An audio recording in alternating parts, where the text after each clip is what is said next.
Good evening. We're great atmosphere, great place to be, playing a great game, great event. Unfortunately, we came up on the short end. I'm disappointed. The way that we played, we didn't play the way that we're capable of playing.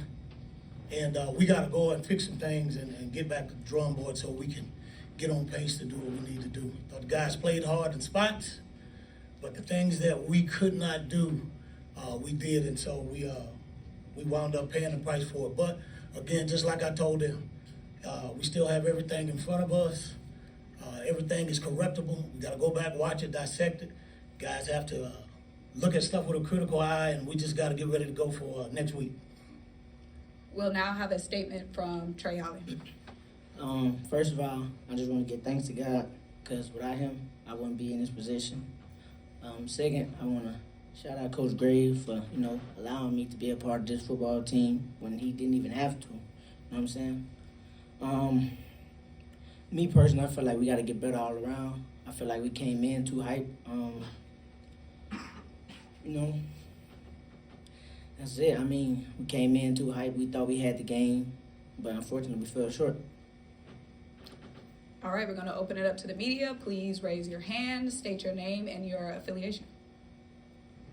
In the back corner, left corner, in the black.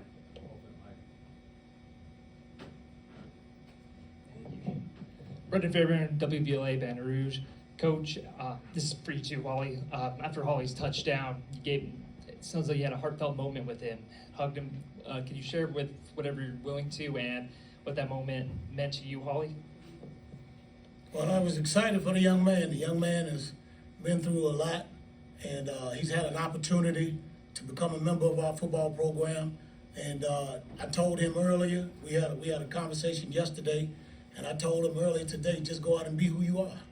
Let the game come to you and just play the game. And that's what he did. And what we do, anytime a guy scores a touchdown, I'm always going to have a shareable moment, because I want to let them know that, hey, you did something to help the football program. And so I'm proud of him. I'm proud to see his perseverance, his attitude, and I'm happy for him. Next to him in the gray polo. Coach, Kevin Baptiste, WFB in Baton Rouge. Coach, how would you assess the play of your defensive line, and how much of a learning experience was this for them? I think it's a very humbling experience. As I said before, I think these guys, some of them got a little too caught up in reading the newspaper clippings and watching the videos about how great we are defensively. And as I tell them all the time, you got to play this game. You can't talk it. All the pats on the back mean nothing if you don't go out and execute. And I think that we got to be better overall up in the front six, front seven. We got to play a lot better, and we will be a lot better. Gentleman right here in the black hat.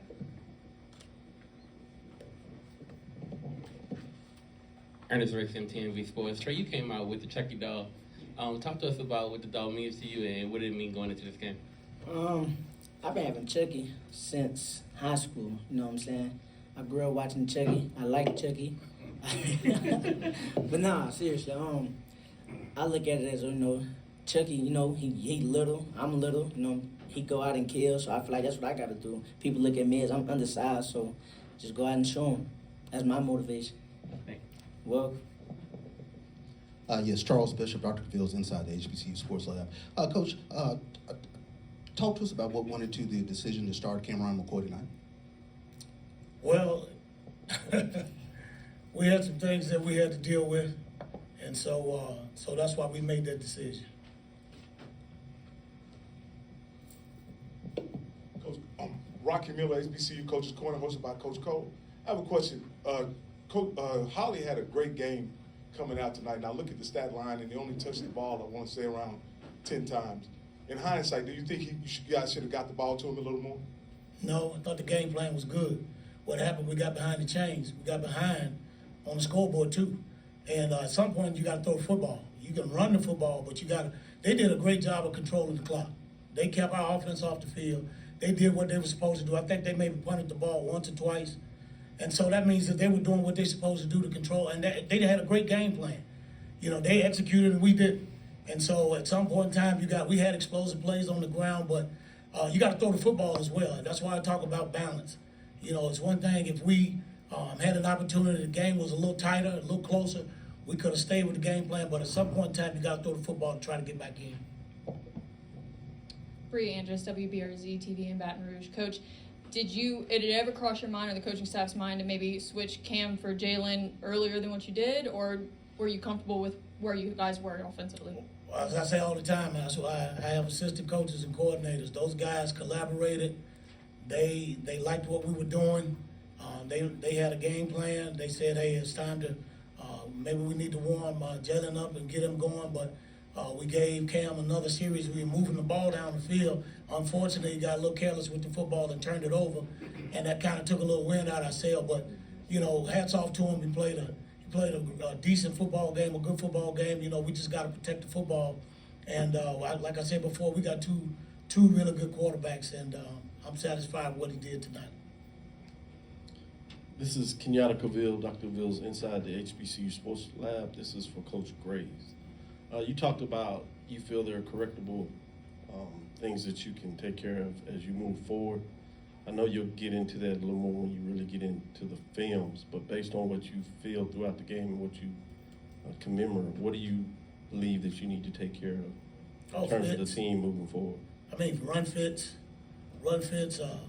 you know, playing the proper techniques in the pass coverage, getting off blocks. So, I mean, all of it's correctable. I mean, we spend too much time man on man.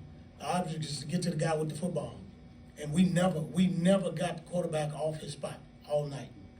And I talked about that the entire game. We never changed his momentum, and it's unfortunate because you know we put in blitzes, we put in stunts.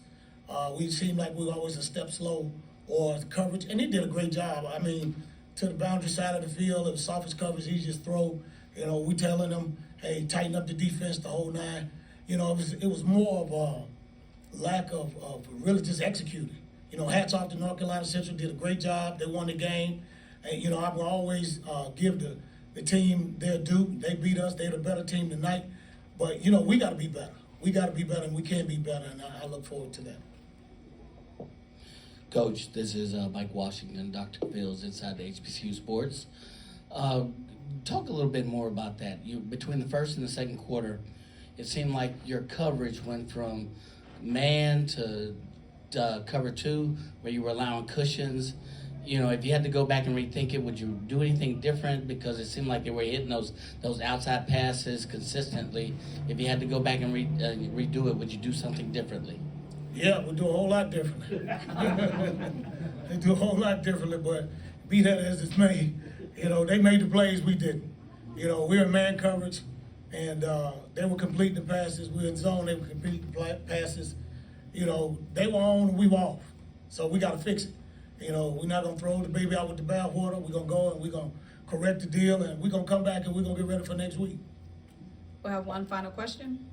Coach, back here in the back, Reggie Chapman, 11 Live TV here in Atlanta. Obviously not the result that you were looking for, but can you just speak to what this experience has been like coming out to Atlanta, why it's a great location for HBCU football, and what it all means to just be out here? It's a great experience, a great event, great atmosphere.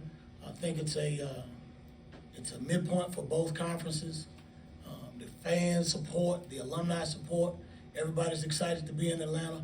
It's a great venue. You know, and we're excited. We were excited to be here. We were glad to be here. Of course, we didn't get the outcome that we wanted. But like I told the team, the only thing that changed tonight, we can't go undefeated. You know, our goals are still intact.